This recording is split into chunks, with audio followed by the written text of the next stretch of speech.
క్రీస్తునందు ప్రియమైన వారలారా, శుభాలు. ఎలా ఉన్నారు? బాగున్నారా? నిన్నటి దినము ఎలా గడిచింది? ప్రభువుకు మహిమకరంగా జీవించారా? జీవించినట్లయితే ఆయనకు స్తుతులు. లేని యెడల ఆయన మనల్ని క్షమించునుగాక.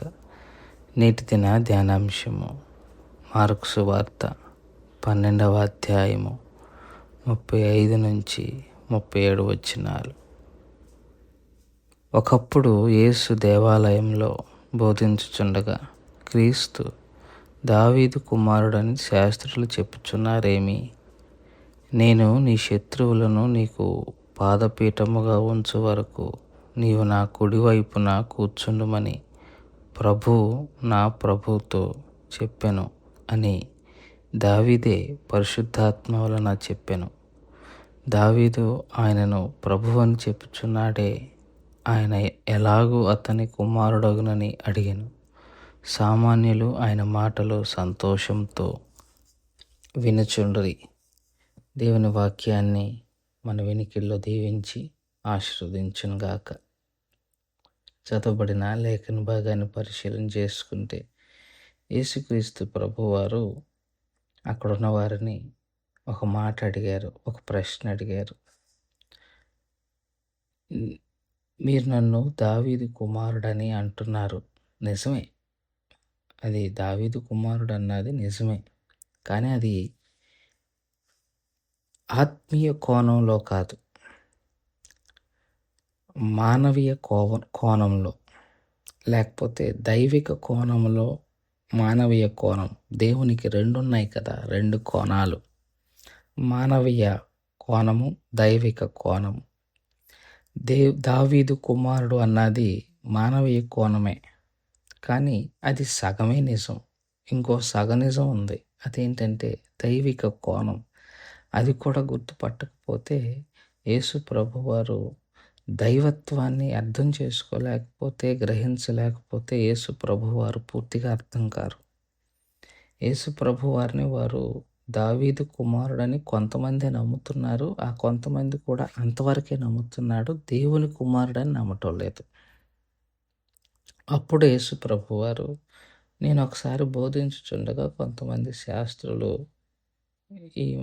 అడిగాను. వాళ్ళు యేసుని మీరేమనుకుంటున్నారు అన్నప్పుడు దేవుని దావీదు కుమారుడని కొంతమంది చెప్పారు.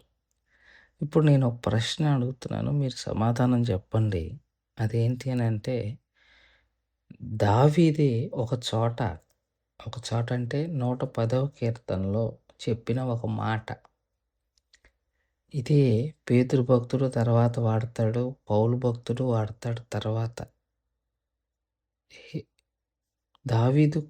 దావీదు కుమారుడని మీరు అంటున్నారు, కానీ దావీదు 110వ కీర్తనలో ఒక మాట అన్నాడు. ఏమని?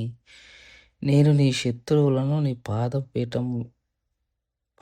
పాదపీఠముగా ఉంచు వరకు నీవు నా కుడివైపున కూర్చుండుమని ప్రభువు నా ప్రభువుతో చెప్పెను అని దావీదే పరిశుద్ధాత్మ వలన చెప్పెను. ఇక్కడ మాట ఉంది, ప్రభువు నా ప్రభువుతో. మీరు తెలుగు బైబిల్ తీస్తే ప్రభువు అని ఒక దగ్గరేమో పెద్ద పదాలతోనూ, నా ప్రభు అనే దగ్గర చిన్న పదాలతో ఉంది.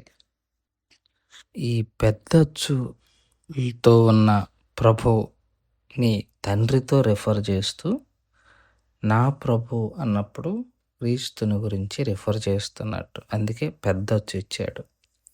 సో ప్రభు తండ్రి, నా ప్రభు అంటే కుమారుడు. యేసు ప్రభువారు ఆ పాయింట్ని తీసుకొచ్చారు. దావీదు ఆయనను ప్రభు అని చెప్పుచున్నాడే, ఆయన ఎలాగూ అతని కుమారుడు అగునని సామాన్య జనులు అగునని చెప్పాడు. సో యేసు ప్రభువారు ఏమడుగుతున్నారంటే, దావీదే ప్రభువు నా ప్రభువు అన్న పదం వాడాడు 110వ కీర్తనలో. అది మెస్సయ్యను గురించి అన్నప్పుడు, అది 110వ కీర్తన మెస్సయ్య కీర్తన. ప్రభువు నా ప్రభువుతో అని అన్నారు కదా. మీ పితరులందరూ కూడా 110వ కీర్తనని మెస్సయ్య కీర్తన అంటారు. అంటే మెస్సయ్యను గురించి చెప్పబడిన కీర్తన అంటారు. మరి ఆ మెస్సయ్య గురించి చెప్పబడిన ఆ కీర్తనలో మెస్సయ్య దావీదు కుమారుడైతే ప్రభువు అని ఎందుకంటాడు? నా ప్రభువు అని ఎందుకంటాడు?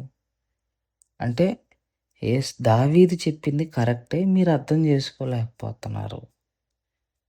సో, పరిశుద్ధాత్మ చేత ప్రభువు అని పెద్ద అచ్చుతో ఉన్న అక్షరం ఏమో దేవుణ్ణి రిఫర్ చేస్తూ, నా ప్రభు అని ఏమో యేసుక్రీస్తు ప్రభువు అని రిఫర్ చేస్తున్నాడు.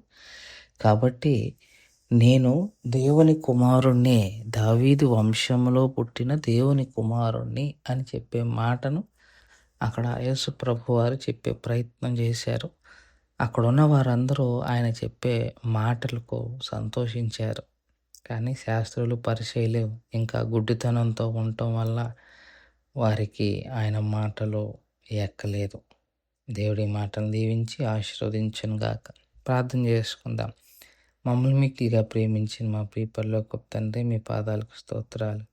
చెప్పబడిన వాక్యాన్ని బట్టి మీకు స్తోత్రాలు. విన్న వాక్యం మా హృదయంలో భద్రపరుచుకొని వాక్యానుసారంగా జీవించగలగటానికి కావలసిన కృపను, సహాయాన్ని మాకు అందరికి దయచేయగలరని మనవి చేసుకుంటూ యేసుక్రీస్తు ప్రభువారి పుణ్యనామములో అడిగి వేడుకుంటున్నాం తండ్రి.